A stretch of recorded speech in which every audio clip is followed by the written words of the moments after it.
नमस्कार दोस्तों, संस्कार स्टडीज़ के यूट्यूब चैनल में आप सभी का स्वागत है। आज हम संविधान के बारे में चर्चा करेंगे, जिसके तहत हमारा जो टॉपिक चल रहा था मौलिक अधिकार, और उसी कड़ी में हम आज का जो हमारा टॉपिक है वो रहेगा स्वतंत्रता का अधिकार। हम आज उसी कड़ी में चर्चा करने जा रहे हैं, मौलिक अधिकारों के संदर्भ में ही। मौलिक अधिकार, फंडामेंटल राइट, मौलिक अधिकार। और मौलिक अधिकारों में हमने जो स्वतंत्रता का अधिकार देखना है, हमने उससे पहले समानता के अधिकार पर चर्चा की थी। आज जो दूसरा मौलिक अधिकार है वो है स्वतंत्रता का अधिकार। स्वतंत्रता का अधिकार अनुच्छेद 19 से 22 तक, अनुच्छेद 19 से 22 तक नॉर्मल सीधा साधा प्रश्न पूछा जाता है, और जो थर्ड ग्रेड 2012 थी उसमें प्रश्न पूछा गया था स्वतंत्रता के अधिकार के तहत कुल कितने अनुच्छेद हैं। सामान्यतः से आप 3 गिनते हैं 19 से 22 तक, परंतु इसमें कुल 4 अनुच्छेद है। 19 से लेकर 22 तक कुल 4 अनुच्छेद, 19, 20, 21 और 22 कुल 4 अनुच्छेद आते हैं। ऐसे प्रश्नों को अगर जैसे ऑप्शन में मिलते हैं, डायरेक्ट पहले ऑप्शन में मिलेगा आपको 3 और फिर मिलेगा 2, 5, अंतिम रूप में मिलेगा 4, वहाँ तक जाते नहीं, 19 से 22 तक 3 जोड़ देते हैं। ये ऐसे प्रश्नों को धैर्य के साथ हमें अटेंड करना है। अब और ये जो प्रश्न आते हैं ऐसे नॉर्मली प्रश्न होते हैं, परंतु फिर भी हमारा गलत हो जाता है। तो जो स्वतंत्रता का अधिकार है वो 19 से 22 तक कुल 4 अनुच्छेद आते हैं, और समानता के जो अधिकार है अनुच्छेद है उसमें अनुच्छेद 14 से 18 तक। आप डायरेक्ट 4 अनुच्छेद करते नहीं, परंतु समानता के अधिकार में कुल 5 अनुच्छेदों का उल्लेख है, अनुच्छेद 14 से लेकर 18 तक 5, और यहाँ पर 19 से लेकर 22 तक। अब भी जो हम एक एक अनुच्छेदों के बारे में चर्चा करेंगे, परंतु जिस अनुच्छेद को आप हम विस्तार से देखेंगे उसके टुकड़ों में हम अध्ययन करेंगे, याद रहने में सरलता रहती है। जो अनुच्छेद 19 है, इस अनुच्छेद 19 के बारे में हम चर्चा करेंगे, और जो भी अनुच्छेद है उसको आप अगर टुकड़ों में याद करो तो उसमें याद करने में हमें सरलता रहती है। इस अनुच्छेद 19 की जो धारा 1 है उसमें बहुत सारी धाराएं हैं, अनुच्छेद 19 में बहुत सारी धाराएं हैं, और उन धाराओं में के तहत जो अनुच्छेद 19 की धारा 1 है उसमें बहुत सारी स्वतंत्रता का उल्लेख कर रखा है। और वो जो स्वतंत्रताएं हैं अनुच्छेद 19 1 A, B, C, D, E, F, G, H ऐसी जो स्वतंत्रता दे रखी है उनमें दो रूप से हम इसका अध्ययन करेंगे। एक है अनुच्छेद 19 की धारा 2 से लेकर, अनुच्छेद 19 की धारा 2 से लेकर 6 तक जो दे रखा है। आपको जो स्वतंत्रताएं दी गई है उन स्वतंत्रताओं पर रोक लगाई गई है, और उन रोकों का जो उल्लेख कर रखा है अनुच्छेद 19 2 से लेकर 6 तक ये प्रावधान कर रखा है। तो हम अनुच्छेद इस 19 को 2 टुकड़ों में अध्ययन करेंगे। पहला जो देखेंगे अनुच्छेद 19 1, अनुच्छेद 19 1, और इस अनुच्छेद 19 1 में हमें विभिन्न प्रकार की स्वतंत्रताएं दी गई है, जिसकी धारा A है उसमें उल्लेख कर रखा है हमें। और यहाँ पर जो हमें स्वतंत्रता दे रखी है अनुच्छेद 19 में 6 प्रकार की स्वतंत्रता का उल्लेख कर रखा है। और मूल संविधान में जिस दिन हमारा संविधान लागू होता 26 जनवरी 1950 को, उस समय 7 प्रकार की स्वतंत्रताओं का उल्लेख था, परंतु जो 44वां संविधान संशोधन हुआ 1978 में, इस 44वें संविधान संशोधन के तहत अनुच्छेद 19 1 F वाली जो संपत्ति की स्वतंत्रता थी, इस संपत्ति की स्वतंत्रता को क्या कर दिया गया, समाप्त कर दिया गया था। आज वर्तमान में भारतीय नागरिकों को 6 प्रकार की स्वतंत्रताएं दी गई है। पहला हम देखेंगे अनुच्छेद 19 1 में A में, उसमें दे रखी है भाषण व अभिव्यक्ति की स्वतंत्रता, भाषण व अभिव्यक्ति की स्वतंत्रता। उसके बाद में जो दूसरा है अनुच्छेद 19 B A B में दे रखा है कि आपको कोई बैठक या सम्मेलन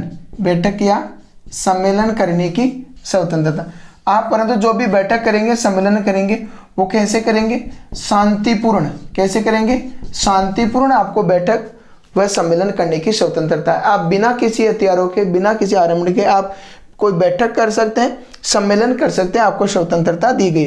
परंतु जब हम अनुच्छेद 19 पढ़ रहे हैं और उसके बाद में जब हम धार्मिक स्वतंत्रता पढ़ेंगे और धार्मिक स्वतंत्रता पढ़ेंगे तो वहाँ पर एक अनुच्छेद है 25, और अनुच्छेद 25 के तहत धार्मिक स्वतंत्रता का उल्लेख कर रखा है।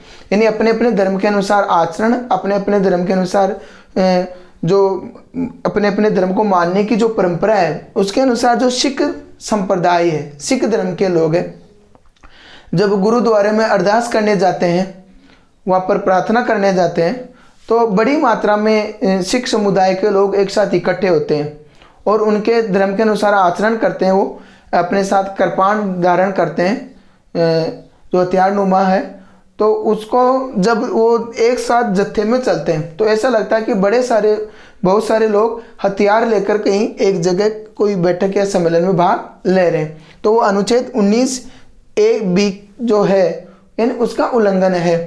परंतु वहाँ पर जो अनुच्छेद 25 में उनको धार्मिक जो स्वतंत्रताएं दे रखी है, वो धर्म के अनुसार आचरण कर रहे हैं। अनुच्छेद 19(b) का किसी प्रकार कोई वायलेशन नहीं है, कोई अतिक्रमण नहीं है, यानी किसी प्रकार का कोई उल्लंघन नहीं कर रहे हैं वो, यानी वो धर्म के अनुसार वहाँ पर आचरण कर रहे हैं। तो याद रखना, अनुच्छेद 19(1)(b) का किसी प्रकार सिख धर्म के लोग कोई उल्लंघन नहीं कर रहे, यानी अनुच्छेद 25 के अनुसार वो आचरण कर रहे हैं। तो आपको बैठक या सम्मेलन करने की स्वतंत्रता दे रखी है अनुच्छेद 19(1)(b) में।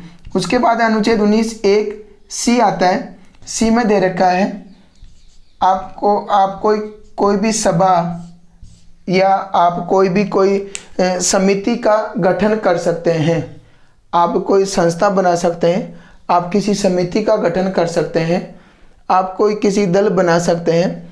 और इसी अनुच्छेद 19(1)(c) के तहत ही 97वें संविधान संशोधन द्वारा सहकारी समितियों की स्थापना करने की स्वतंत्रता दी गई थी। यानी आपको यहाँ पर बी में बैठक या सम्मेलन करने की स्वतंत्रता है, यहाँ पर सी में आपको किसी भी प्रकार का कोई संगठन बनाने की स्वतंत्रता दे रखी है। और याद रहे 97वें संविधान संशोधन द्वारा 2011-12 में जो सहकारी समितियाँ थी, सहकारी जो समितियों की स्थापना करने की भी स्वतंत्रता इसी के तहत आती है।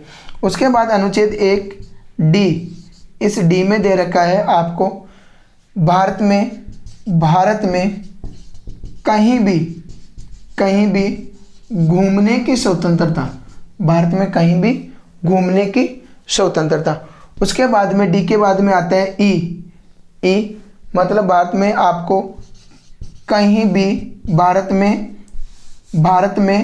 कहीं भी बसने की स्वतंत्रता दे रखी है। और इसके बाद में एक ऐप थी, जो ऐप वाली जो संपत्ति की स्वतंत्रता थी, समाप्त कर दी गई, यानी 44वें संविधान संशोधन 1978 के द्वारा। उसके बाद में आता है अनुच्छेद 19(1)(g), यानी व्यापार वाणिज्य की स्वतंत्रता। व्यापार वाणिज्य की स्वतंत्रता आपको दे रखी है। ये आपकी 6 प्रकार की स्वतंत्रताएं दे रखी है। मैं एक बार फिर से रिपीट कर रहा हूँ। ए, भाषण व अभिव्यक्ति की स्वतंत्रता। बी, बैठक या सम्मेलन करने की शांतिपूर्ण, वो भी। सी, आपको संगठन बनाने की स्वतंत्रता। और 97वें संविधान संशोधन द्वारा जो सहकारी समितियों की स्थापना की जो स्वतंत्रता दी गई है, वो भी अनुच्छेद 19(1)(c) के तहत ही आती है। उसके बाद में डी, भारत में कहीं भी घूमने की। ई, भारत में आपको कहीं भी निवास या बसने की स्वतंत्रता है।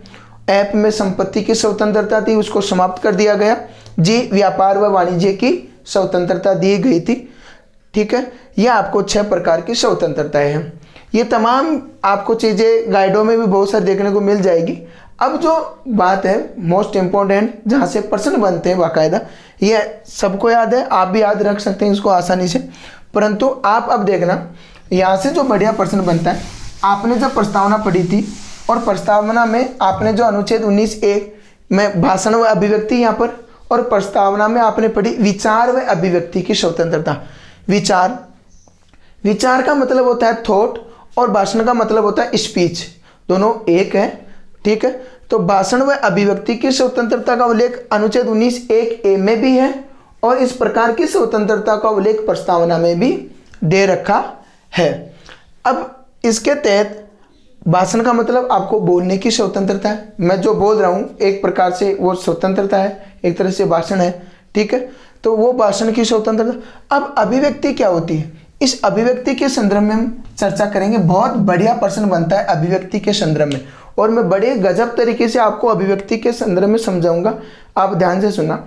आप दो बातें देखते हैं, एक है प्रेस की स्वतंत्रता, प्रेस की स्वतंत्रता, और एक आती है सूचना का अधिकार, सूचना का अधिकार या सूचना की स्वतंत्रता, सूचना के अधिकार की स्वतंत्रता, आरटीआई। अब गाइडों में इनमें देखते हैं तो वहां पर आपको अनुच्छेद 19(1)(a) में लिखा होता है, वहां पर आता है भाषण, अभिव्यक्ति, प्रेस, सूचना की स्वतंत्रता, राष्ट्र ध्वज पहनाने की स्वतंत्रता, ये ऐसी वहां पर लिखी हुई होती है। परंतु अनुच्छेद 19(1)(a) में जो मूल रूप से लिखा हुआ है केवल दो, भाषण व अभिव्यक्ति की स्वतंत्रता। याद रखना सबसे मोस्ट इंपोर्टेंट प्रश्न आज तक बना नहीं है, बन सकता है। प्रेस की स्वतंत्रता का उल्लेख संविधान के किसी भी अनुच्छेद में नहीं है। सूचना के अधिकार का जो आपको दे रखा है स्वतंत्रता, सूचना की स्वतंत्रता आरटीआई, इसका भी संविधान में किसी प्रकार का कोई उल्लेख नहीं है। 2005 में एक एक्ट बनाया गया था जो आरटीआई के तहत आप किसी प्रकार की सूचना मांग सकते हैं। इनका संविधान में किसी प्रकार का कोई उल्लेख नहीं है, किसी भी अनुच्छेद में उल्लेख नहीं है।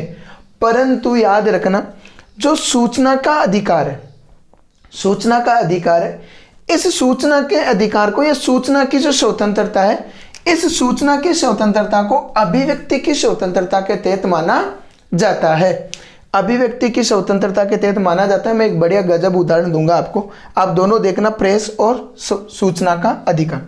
अब आपके मन में एक प्रश्न आ रहा होगा कि साहब अभिव्यक्ति की स्वतंत्रता से और जो सूचना का अधिकार है, उन दोनों का क्या संबंध है, उससे क्या मतलब हुआ, हमारा प्रश्न कैसे।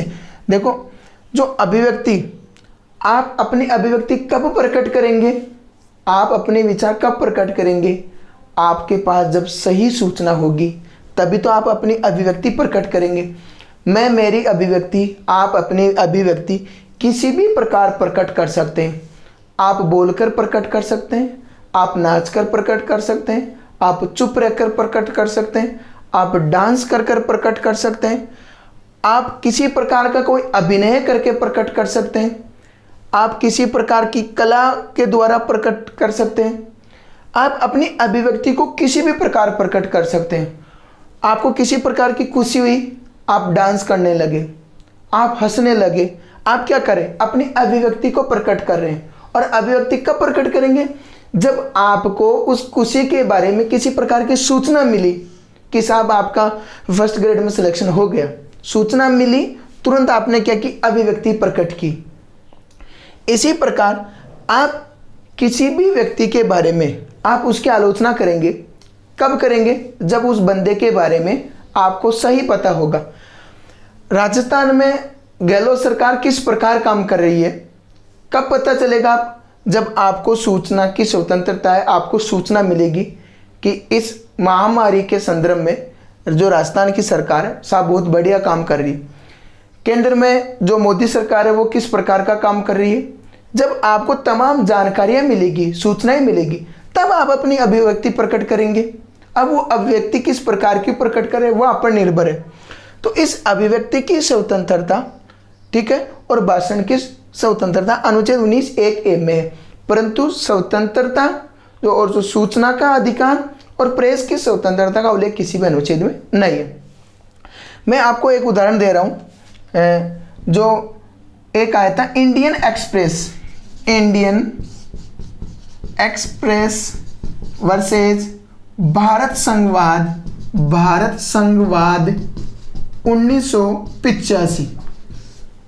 इस इंडियन एक्सप्रेस वर्सेज भारत संघवाद 1985 में न्यायालय ने खुद ने माना कि ये जो प्रेस की स्वतंत्रता है, ये प्रेस की जो स्वतंत्रता है, ये किसका है, ये किसके तहत आती है, अभिव्यक्ति की स्वतंत्रता के तहत माना। इंडियन एक्सप्रेस वर्सेज भारत संघवाद 1985 के मामले में न्यायालय ने इस प्रेस की स्वतंत्रता को अभिव्यक्ति की स्वतंत्रता के तहत माना है। यानी प्रेस की स्वतंत्रता का उल्लेख संविधान के किसी भी अनुच्छेद में नहीं है, परंतु किसके अधीन माना? अभिव्यक्ति की स्वतंत्रता। आपको एक उदाहरण और दे रहा हूं मैं। 2004 में एक वाद आया था, नवीन जिंदल वर्सेज भारत संघवाद 2004। नवीन जिंदल कांग्रेस के प्रसिद्ध नेता रह चुके और मनमोहन सिंह की सरकार में मंत्री भी रह चुके थे वो। और जब आप बाई रोड अगर आप जयपुर से दिल्ली जाए और जो NH 8 पर जब आप देखेंगे नवीन जिंदल की बड़ी बड़ी फैक्ट्रियाँ लगी हुई है, और उन नवीन जिंदल ने क्या किया सॉरी अपनी उन फैक्ट्रियों पर क्या लगाया? राष्ट्रीय ध्वज फहराया, यानी राष्ट्रीय ध्वज पहनाया या राष्ट्रीय ध्वज लहराया। तो उसके खिलाफ FIR हुई कि नवीन जिंदल एक प्राइवेट आदमी है और प्राइवेट आदमी होने के कारण ये अपनी फैक्ट्रियों पर, अपनी कंपनियों पर राष्ट्रीय ध्वज नहीं लहरा सकता। जब इस मामले में सुनवाई हुई और मुकदमा सुप्रीम कोर्ट में चला, नवीन जिंदल वर्सेज भारत संघवाद 2004।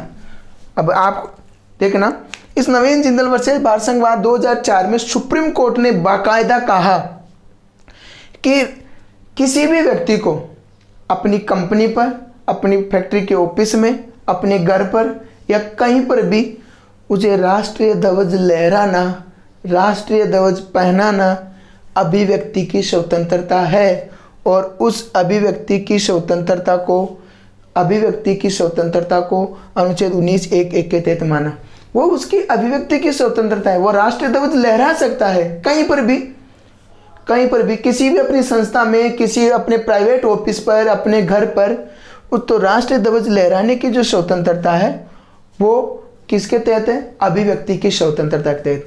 यानी वो क्या कर रहा है? अपनी अभिव्यक्ति प्रकट कर रहा है राष्ट्र के प्रति। तो आप इस अभिव्यक्ति की स्वतंत्रता के तहत ही जो राष्ट्रीय ध्वज लहराने पहनाने की जो स्वतंत्रता है वो भी किसके तहत है? अभिव्यक्ति की स्वतंत्रता के तहत ही मानी जाती है। ठीक है, तो आप याद रखना, भाषण व अभिव्यक्ति का उल्लेख अनुच्छेद 19(1) में भी है, और उसके अलावा कहाँ पर मिलता है? प्रस्तावना में। याद रखना प्रेस की स्वतंत्रता व सूचना की स्वतंत्रता है, सूचना के अधिकार की जो स्वतंत्रता है, उस स्वतंत्रता का उल्लेख संविधान के किसी भी अनुच्छेद में नहीं है। अनुच्छेद 19(1) की जो धारा है, अनुच्छेद 19(1) जो धारा है उसमें आपको 6 प्रकार की स्वतंत्रता दे रखी है और प्रस्तावना में 5 प्रकार की स्वतंत्रताएं दे रखी है। इसके बाद में अब मैं जो बात करूंगा अनुच्छेद, अब आपने इन तमाम बिंदुओं के बारे में चर्चा की, यानी अनुच्छेद 19 में 6 प्रकार की स्वतंत्रता। अब देखेंगे आपकी इन स्वतंत्रताओं पर क्या रोक लगाई जा सकती है? बिल्कुल लगाई जा सकती है। अनुच्छेद 19 की धारा 2 से लेकर अनुच्छेद 19 की धारा 6 तक आपकी इन स्वतंत्रताओं पर रोक लगाई जा सकती है। उन तमाम बातों का उल्लेख है, तो मैं आपको एक प्रश्न के माध्यम से समझाना चाहता हूँ। अनुच्छेद 19(1) के संदर्भ में सही कथन को छांटिए या गलत कथन को छांटिए। सॉरी, गलत देख लेना। अनुच्छेद 19(1) में 6 प्रकार की स्वतंत्रताओं का उल्लेख है। पहला। दूसरा कथन, अनुच्छेद 19(1) में मूल संविधान में 7 प्रकार की स्वतंत्रताएं थी। अनुच्छेद 19(1) में अभिव्यक्ति की स्वतंत्रता का उल्लेख है। अनुच्छेद 19, चौथा कथन है, अनुच्छेद 19 एब्सल्यूट है, यानी आत्यांतिक है।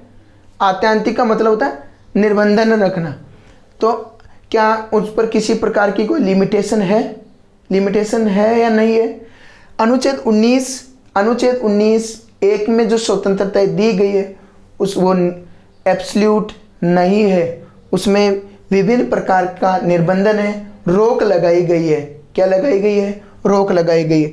यानी आपकी इन स्वतंत्रताओं पर रोक लगाई जा सकती है। कब रोक लगाई जा सकती है? वो अनुच्छेद 19(2) से लेकर अनुच्छेद 19(6) तक उन तमाम बातों का उल्लेख है कि कब कब आपकी स्वतंत्रताओं पर रोक लगाई जा सकती है। अगर आपकी इन स्वतंत्रताओं के कारण देश की एकता, अखंडता तथा संप्रभुता को खतरा हो रहा है तो इन आपकी स्वतंत्रताओं पर रोक लगाई जा सकती है, पहली बात। दूसरी, सदाचार यानी मोरेलिटी, आपकी इन स्वतंत्रताओं के कारण अगर सदाचार खराब हो रहा है, मोरेलिटी में कोई किसी प्रकार की रुकावट आ रही है तो आपकी इन स्वतंत्रताओं पर रोक लगाई जा सकती है। अगर आपकी इन स्वतंत्रताओं के कारण न्यायपालिका की अवमानना हो रही है, न्यायपालिका की क्या हो रही है, अवमानना, तो आपकी इन स्वतंत्रताओं पर रोक लगाई जा सकती है। अगर आपकी इन स्वतंत्रताओं के कारण लोक व्यवस्था, एक शब्द लोक व्यवस्था यानी लॉ एंड ऑर्डर, तो आपकी इन स्वतंत्रताओं पर रोक लगाई जा सकती है। अगर किसी राज्य में या देश में अगर लॉ एंड ऑर्डर यानी लोक व्यवस्था खराब हो रही है तो आपकी इन स्वतंत्रताओं पर रोक लगाई जा सकती है। और आपको मैं उदाहरण के माध्यम से भी समझाना चाहता हूँ। जैसे आप किसी प्रकार का कोई उग्र आंदोलन करते हैं, उग्र आंदोलन होते हैं तो सरकारें क्या करती है, धारा 144 लगाती है और धारा 144 लगाकर नेट बंद करती है। सबसे पहले नेट बंद करती है।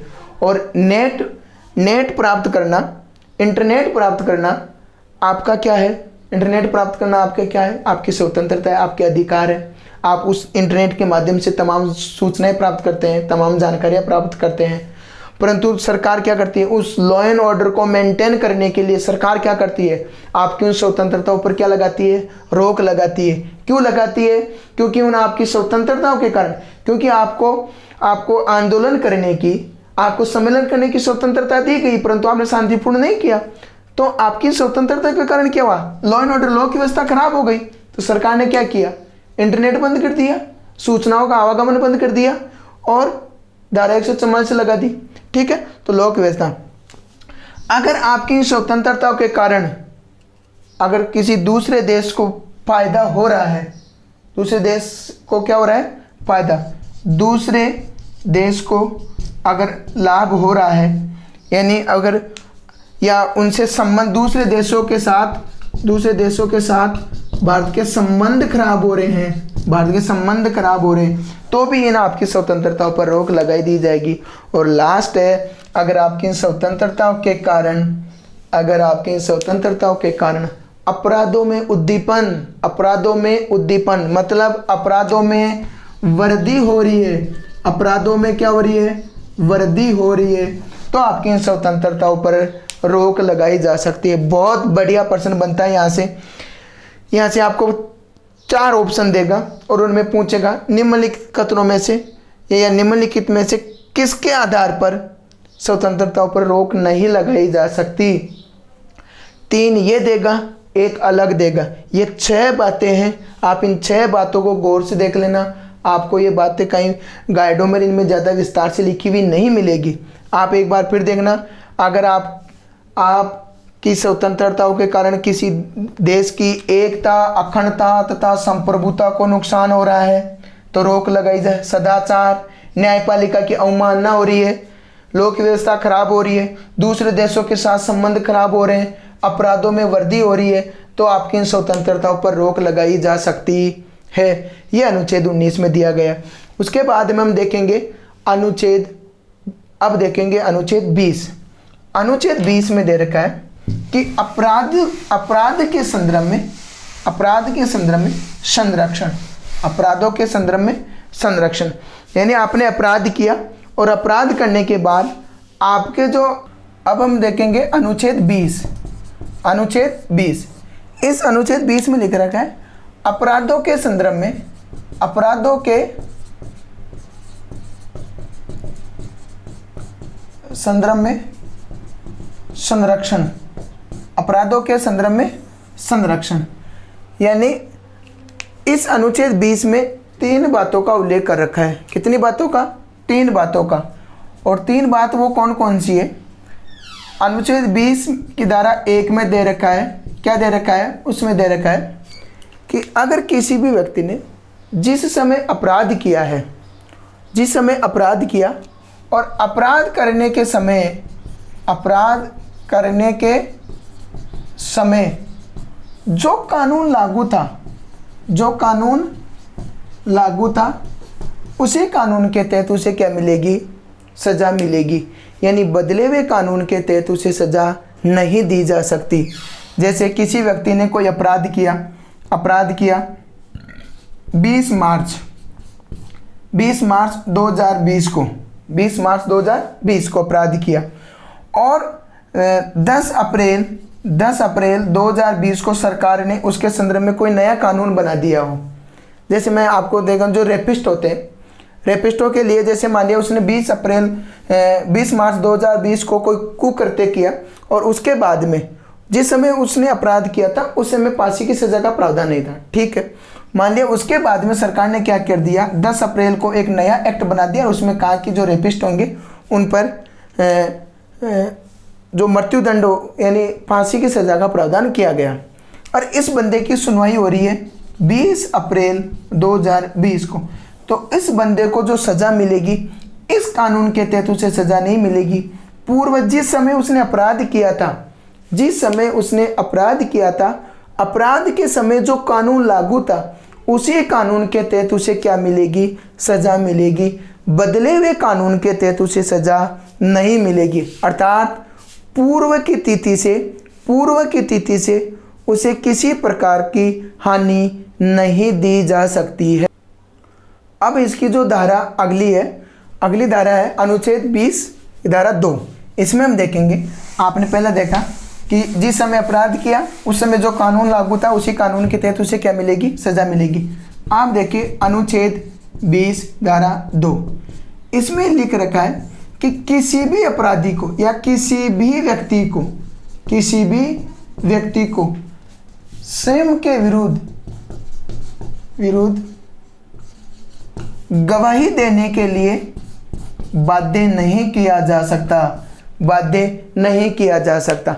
जैसे मैं कोई अपराधी हूँ और मुझे पुलिस पकड़ के ले जाए और वहाँ पर मुझे कहे कि कबूल करो कि आपने ही अपराध किया है, यानी आप किसी भी व्यक्ति को स्वयं के विरुद्ध गवाही देने के लिए बाध्य नहीं किया जा सकता। फिर आपके मन में एक प्रश्न आ रहा होगा, तो इस प्रकार अगर पुलिस किसी व्यक्ति को फोर्स नहीं करेगी तो उसे सच कैसे उगलवाएगी? और पुलिस सच उगलवाने के लिए टेस्ट करती है, नार्को टेस्ट करती है, ब्रेन मैपिंग करती है, और आपने सुना होगा झूठ पकड़ने की मशीन भी, लाइट डिटेक्शन जिसको कहते हैं। तो इस प्रकार की तमाम जो उसके ऊपर जो परीक्षण किए जाते हैं उन परीक्षणों पर सरकार ने, और एक बार एक वाद आया था 2010 के लगभग सेल्वी बनाम कर्नाटक राज्यवाद में सुप्रीम कोर्ट ने बाकायदा कहा था कि जो सामान्य व्यक्ति है यानी सामान्य जो कर्म के अपराध है, नॉर्मल अपराध है, ऐसे व्यक्तियों पर brain mapping, narco test, light detector test, किसी भी प्रकार के परीक्षण नहीं किए जाएंगे, यानी नॉर्मल जो। परंतु सुप्रीम कोर्ट ने अपनी गाइडलाइन जारी की, जो हार्ड क्रिमिनल होते हैं, जिनकी आदतन होती है अपराध करने की, बड़े तबके के अपराधी जिनको हम कहेंगे उस स्तर के, जिसको आतंकवादी श्रेणी के, तो उनके संदर्भ में उन्होंने कहा, सुप्रीम कोर्ट ने बाकायदा कहा, अगर बात महिलाओं की हो, जब बात महिलाओं की हो, महिलाओं के साथ किसी व्यक्ति ने अत्याचार किया है, अगर कोई अपराध किया है, जब बात महिलाओं की हो, जब बात किसी राष्ट्र के प्रति या आतंकवाद की बात हो, या कोई हार्ड क्रिमिनल हो, या बच्चों के संदर्भ में कोई बात हो, तो इस प्रकार के व्यक्तियों पर, हार्ड क्रिमिनल पर सरकार नार्को टेस्ट, ब्रेन मैपिंग और लाइट डिटेक्टर जैसे टेस्ट या परीक्षण कर सकती है। यानी सामान्य श्रेणी के अपराधियों को आप किसी प्रकार का ब्रेन मैपिंग और लाइट डिटेक्शन टेस्ट नहीं कर सकते, आप नार्को टेस्ट नहीं कर सकते। जो हार्ड कोर क्रिमिनल होते हैं, जो आदतन होते हैं अपराध करने के, ऐसे लोगों पर परीक्षण किया जाएगा। यानी किसी भी व्यक्ति को स्वयं के विरुद्ध गवाही देने के लिए बाध्य नहीं किया जाएगा। उसके बाद में अनुच्छेद 20 की धारा 3, इसमें जो उल्लेख किया गया मोस्ट इम्पोर्टेंट है, वहाँ पर लिख रखा है, किसी भी व्यक्ति को एक अपराध के लिए केवल एक ही सजा दी जाएगी, यानी दोहरी सजा का प्रावधान नहीं है। किसी भी व्यक्ति को एक अपराध के लिए एक सज़ा दी जाएगी, यानी दोहरी सज़ा का कोई प्रावधान नहीं है।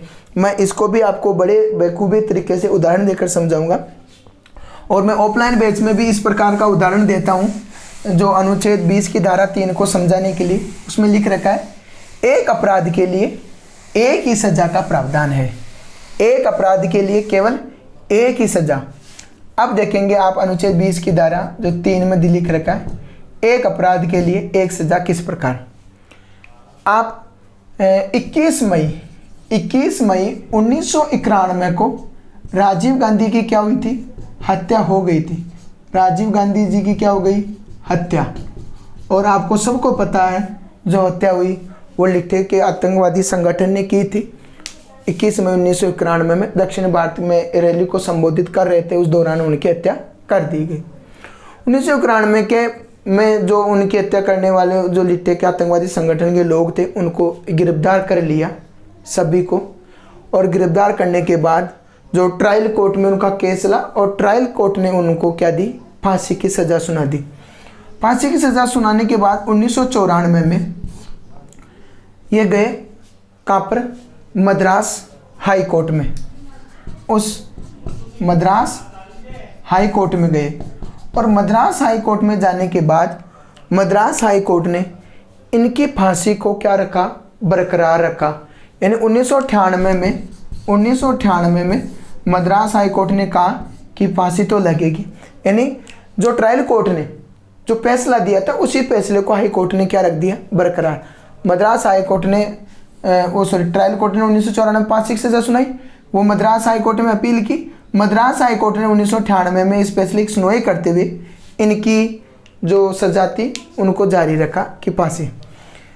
1998 के बाद हाई कोर्ट के बाद ये गए अपने अंतिम रूप से, जब सुप्रीम कोर्ट ने उन्होंने सुप्रीम कोर्ट में चुनौती दी, तो सुप्रीम कोर्ट में चुनौती दी तो सुप्रीम कोर्ट ने 2004 में इनकी फांसी की सज़ा को क्या रखा, बरकरार रखा। फांसी की सज़ा को क्या रखा, बरकरार। अब आपको पता है जब हाई कोर्ट और हाई कोर्ट के बाद में आप अपील करते हैं सुप्रीम कोर्ट जब फैसला दे देता है तो आप फांसी की सज़ा लगी है तो आर्टिकल 72 के तहत, अनुच्छेद 72 के तहत आप राष्ट्रपति के पास दया याचिका लगाते हैं। जब राष्ट्रपति के पास दया याचिका लगाई गई 2004 में दया याचिका लगाई, और 2011 में राष्ट्रपति ने कहा फांसी तो लगेगी, यानी दया याचिका खारिज कर दी। 2004 में दया याचिका लगाई राष्ट्रपति के पास। राष्ट्रपति ने उत्तर कब दिया, 2011 में 7 साल बाद फांसी की सज़ा बरकरार रखी। उसके बाद में ये इनके जो वकील थे वो गए वापस मद्रास हाई कोर्ट में, और मद्रास हाई कोर्ट ने सुनवाई करते हुए इनकी फांसी की सज़ा पर क्या लगा दी, रोक लगा दी। रोक लगाने का जो आधार उन्होंने बताया वो आधार ये था कि एक व्यक्ति को आप दोहरी सज़ा नहीं दे सकते।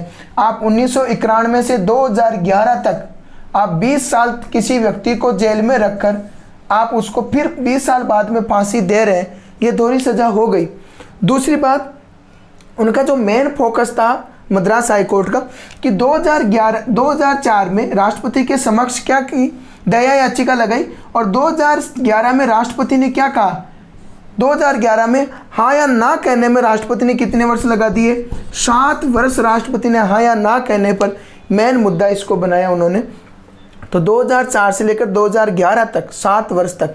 दूसरी बात, ट्रायल कोर्ट ने उनको फांसी की सज़ा कब सुनाई, 1994 में। तो लगभग 17-18 साल तक उनको जेल में रहने के बाद वो रात दिन मद्रास हाई कोर्ट ने कहा, ये मेरी तरफ से कोई नहीं है, मद्रास हाई कोर्ट ने कहा कि ये लोग रात दिन ये सोच रहे हैं कि हमें फांसी तो होगी, आप इनको मेंटली टॉर्चर कर रहे हो 17-18 सालों से, 20 साल आप इनको जेल में रख रहे हो, उसके बाद आप उनको फांसी की सज़ा दे रहे हो, यह अनुच्छेद 20 की धारा 3 का उल्लंघन है। इस कारण राजीव गांधी के हत्यारों के फांसी पर रोक लगा दी मद्रास हाई कोर्ट ने। यह दोहरी सज़ा का प्रावधान था, इस कारण मद्रास हाई कोर्ट ने क्या लगा दी, फांसी पर रोक लगा दी राजीव गांधी के हत्यारों पर। आपको समझ में आया होगा। इस उदाहरण के तहत ऑफलाइन बैच में भी ये अच्छी तरीके से उदाहरण दिया जाता है और इसी उदाहरण से आप समझ गए होंगे कि दोहरी सज़ा क्या होती है। अब आपके मन में एक प्रश्न और आ रहा होगा कि सर अगर कोई भी अपराधी होता है, उस अपराधी को पुलिस पकड़ के ले जाती है तो पहले जेल में ले जाती है और जेल में ले जाने के बाद में जो भी उसके खिलाफ कार्रवाई होती है बाद में होती है, तो वो भी दोहरी सज़ा हो गई। वो दोहरी सज़ा नहीं हुई, वो एक ट्रायल का एक सेशन होता है कोर्ट में, तो उस सेशन के तहत आप उसको 10 दिन, महीने, 2 महीने, 3 महीने, 4 महीने आप जेल में रख लो। अब 20-20 साल जेल में रखने के बाद आप फांसी की सज़ा दे रहे हो, ये दोहरी सज़ा है। वो ट्रायल के अंदर आता है। किसी भी क्रिमिनल को, अपराधी को आप गिरफ्तार कर रहे हैं, जेल ले जा रहे हैं, उसके बाद में कोर्ट सज़ा सुना रहा है, वो ट्रायल का हिस्सा है। किसका हिस्सा है? ट्रायल का। वहाँ पर वो दोहरी सज़ा का प्रावधान लागू नहीं होता। अनुच्छेद 20(3) लागू वहाँ पर नहीं होता है। दोहरी सज़ा का प्रावधान नहीं है।